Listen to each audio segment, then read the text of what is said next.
For years, many wondered how it was possible. How did 3 million ordinary men, clerks, farmers, apprentices become a machine that tore through Poland without stopping for 5 weeks straight, rolled through France in 40 days without a single night of real sleep, and pushed into Soviet territory for over 900 miles without ever seeming to break? The answer was not tactics, not strategy, not ideology. It was a different kind of answer, a chemical one.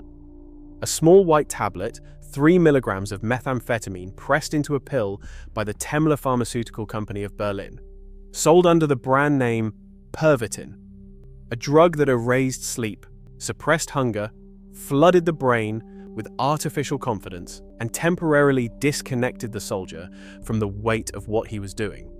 The Third Reich did not only build an army, it chemically engineered one. And the price of that engineering, paid in addiction, psychosis, cardiac collapse, and broken human beings, is one of the darkest and least told chapters of the Second World War. To understand how a nation arrived at the decision to drug its own soldiers, you have to go back before the war. Back to a Berlin pharmacy in 1938, and a tablet that anyone could walk in and buy. The story begins with a chemist named Fritz Hauschild, working at the Temmler Werke factory in Berlin, who in 1937 synthesized methamphetamine and filed a patent. The following year, Temmler began selling the compound under the name Pervitin, without any prescription required. Within months, it was everywhere. Housewives took it to fight fatigue. Students consumed it through the night before examinations. Night shift workers used it to stay alert. The Hildebrand Chocolate Company in Berlin even produced a line of chocolates spiked with methamphetamine, marketed directly to women as a pleasant pick-me-up. Germany had found its people's drug.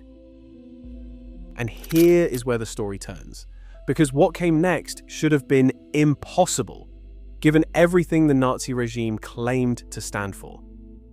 The Nazi Party built its identity on physical purity, biological discipline, and the condemnation of moral degeneracy. Hitler railed against the drug-soaked Weimar Republic, when Berlin was a city where cocaine was sold openly and morphine was widely prescribed. The Nazis presented themselves as the antidote to all of that, clean, disciplined, superior. And yet within years of seizing power, that same regime became the largest state distributor of methamphetamine in history. The Nazis hated drugs. They wanted to be the drug. And when ideology alone was not enough to win a war, they reached for chemistry. The man who made that reach possible was Dr. Otto Friedrich Ranke, director of the Research Institute of Defense Physiology in Berlin. Ranke had one obsession, not a foreign army, but fatigue. A sleeping soldier was a useless soldier. In the spring of 1938, he tested Pervitin on 90 military medical students, keeping them awake through the night solving problems. The students given Pervitin kept working well past dawn, while those on placebos had their heads on their desks by morning. That it also produced more errors was noted and set aside. The Wehrmacht did not need philosophers. It needed soldiers who would keep moving. Ranke himself became a daily user, recording in his diary that with Pervitin, he could work 36 to 50 hours without fatigue. He noted his own headaches, mood collapses, and digestive problems, and attributed none of them to the drug. The man, meant to be the Reich's top expert on chemical performance, had become its most self-deceived casualty. What those soldiers were moving toward, nobody in the Reich's medical establishment wanted to look at clearly. On September 1st, 1939, Germany invaded Poland. Medical officers bought Pervitin themselves from pharmacies. Soldiers carried it alongside their ammunition. Tank commanders drove through the night. Infantry reported a strange emotional flatness, combat feeling like labor rather than terror. By October, Germany had overrun Poland, with 100,000 Polish soldiers killed. Medical reports describe the drug's effect with chilling simplicity. Euphoria, clarity, reduced hunger, reduced fear, and a mechanical willingness to keep moving regardless of what lay ahead. But the first warnings were already there. Soldiers on multiple doses described hallucinations, colors too vivid, and sounds coming from the wrong directions. Others crashed so completely after the drug wore off that they could not be roused for combat. Warnings were sent up the chain. Letters were filed. Requests for more tablets continued. If Poland was where the experiment began, France was where it was unleashed. Between April and July of 1940, more than 35 million methamphetamine tablets were distributed to German servicemen, with the Temla factory pressing over 800,000 every single day. But this was not a daily dose for every soldier in the field. The drug was concentrated where it mattered most, in the tank crews, the truck drivers, and the pilots, the spearhead units who had to keep moving without stopping through the Ardennes and beyond. But Pervitin helped the men executing it stay awake long enough to see it through, fighting and marching for 10 consecutive days and trapping the entire British army on the beaches of Dunkirk. The soldiers wrote home, and their letters described a feeling no normal experience could produce. The body disconnected from its own limits, fear switched off like a light. The tablets had nicknames: Stuka tablets, Hermann Goring pills, tank chocolate passed between panzer crews the way other soldiers shared cigarettes. Among those men was a 22-year-old named Heinrich Boll, who would later win the Nobel Prize for Literature. In his letters, he described feeling cold and apathetic, completely without interests when his Pervitin supply ran out. A textbook description of methamphetamine withdrawal, written by a man who had no word for what was happening to him. The horror was not only that men were being drugged, it was that they were being drugged so they would not feel what they were doing. A soldier whose fear has been chemically switched off, who cannot feel the connection between action and consequence, is capable of things a rested, frightened, fully human soldier would not do. The atrocities during the invasions of Poland and France did not happen because of Pervitin, but the drug created the conditions in which they became easier. Dehumanization is an ideology. Chemistry can make it frictionless. And while the army was doing this on the battlefield, another part of the Nazi machine had found a darker use for drugs altogether. The SS guards assigned to the extermination camps at Auschwitz, Majdanek, Treblinka, and elsewhere faced something that even ideological fanaticism could not always sustain: the systematic killing of thousands of people every single day, including women, children, and the elderly. The psychological weight of that reality broke men, even men who believed in what they were doing. And so many of them turned to substances to cope, not through any formal state protocol, but through the informal and desperate self-medication of people doing something the human mind was not built to do. Alcohol was the most common tool. Pervitin kept men awake and numb. Morphine offered a kind of emotional distance that nothing else could. The result was a particular kind of human being, one who could stand at an arrival ramp for hours deciding who lived and who went directly to the gas chambers, while chemically disconnected from the meaning of what they were doing. One documented case from Majdanek describes an SS officer who had developed a fixed personal routine: stimulants in the morning, alcohol through the day, and opiates at night.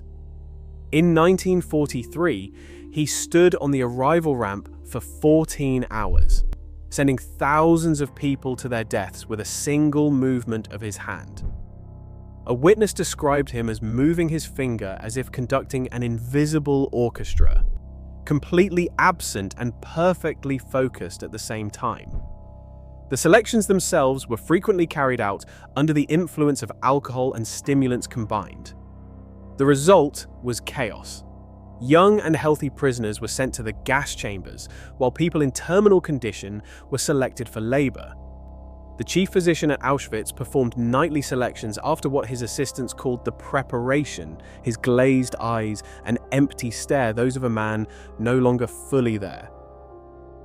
And then the camps became something even worse. They became laboratories.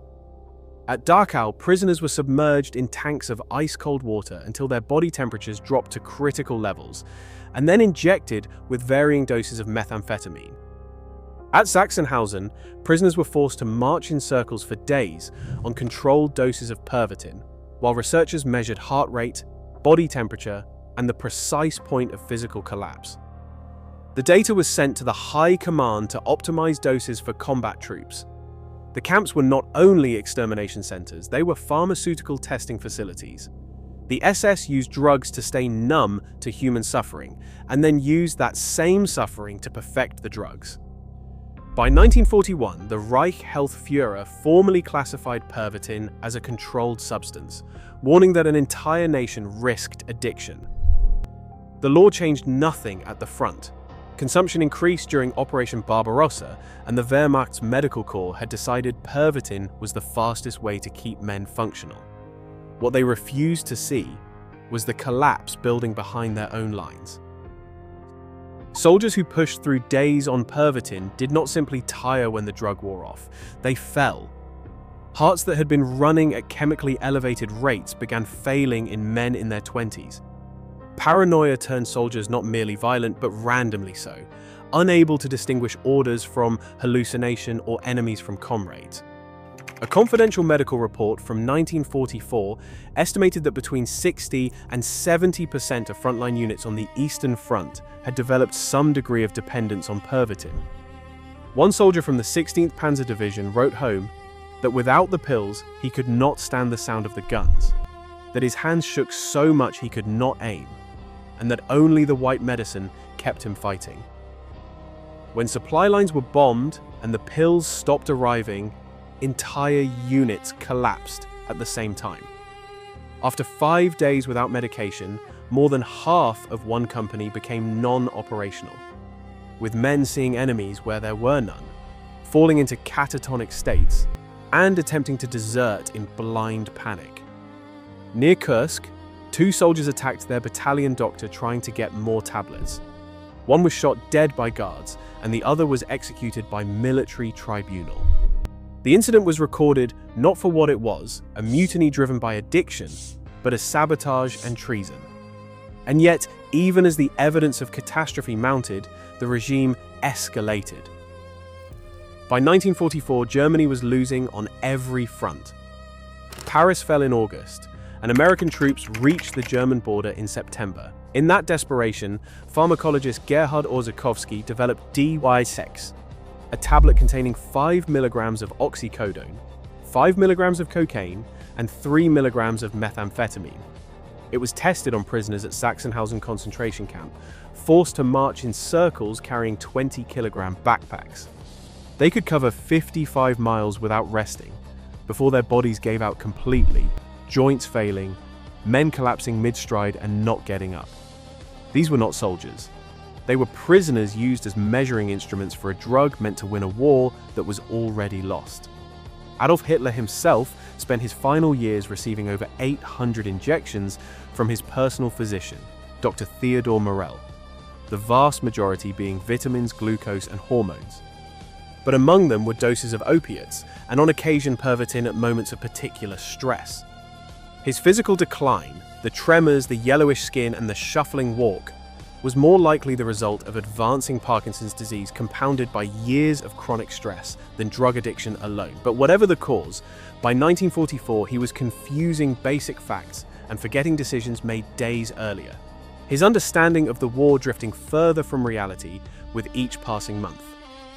On April 30th, 1945, he was dead, his body described by witnesses as looking less like a man of 56 and more like a man of 80. He had given his nation a drug. His nation had given it back. The soldiers who survived did not escape either. Veterans came home carrying addictions they had no language for, with damaged hearts and nervous systems altered in ways that took decades to understand. Many had never been told what they were taking and knew only that something was wrong, that the world without the pill felt grey and impossible to bear. Pervitin remained available on prescription in West Germany until 1988, 43 years after the war ended. Today, methamphetamine has over 100 million users worldwide, and most of them know nothing about Pervitin, nothing about Temlawerke, or nothing about the 35 million tablets of the spring of 1940. The molecule is identical, and the mechanism in the brain is the same. What the Reich found in those laboratories was not a weapon that could be buried with the swastika. It was a property of human neurochemistry, that the brain can be made to override its own warnings, silence its own fear, and keep moving long past the point where it should have stopped. The horror of Hitler's drug soldiers is not only that they used it, it is that it worked. If this is the kind of history that matters to you, subscribing helps us keep making it.